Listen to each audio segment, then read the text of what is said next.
शिवराय मित्रांनो, आज मनोज जरांगे पाटील यांच्या दौऱ्याचा 4था दिवस असून हा दौरा आज पुणे या ठिकाणी धडकला आहे व पुण्यामध्ये जरांगे पाटील यांचं ठिकठिकाणी भव्य असं स्वागत होत असून जरांगे पाटलांच्या पाठीमागे कमीत कमी 80 ते 90 हजार गाड्यांचा ताफा या ठिकाणी आपल्याला दिसत आहे। गाड्यांच्या किलोमीटरचा अंदाज कमीत कमी 30 किलोमीटरचा अंदाज पाठीमागे असल्याचा अंदाज वर्तवला जात आहे। या ठिकाणी आपण पाहतात की खूप मोठा गाड्यांचा ताफा या ठिकाणी मनोज जरांगे पाटील यांच्या पाठीमागे दिसत आहे। जरांगे पाटील यांचे या ठिकाणी भव्य असं स्वागत होत आहे।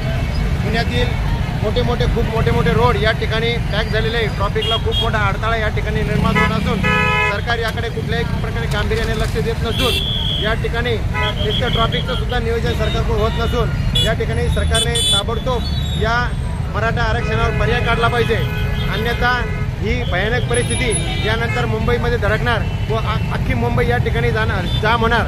मनोज पाटील जरांगे यांना मुंबईत येण्या अगोदरच मराठा आरक्षण हा प्रश्न त्वरित निकाली काढला पाहिजे असं या आंदोलनकर्त्याचं म्हणणं आहे। जय शिवराय।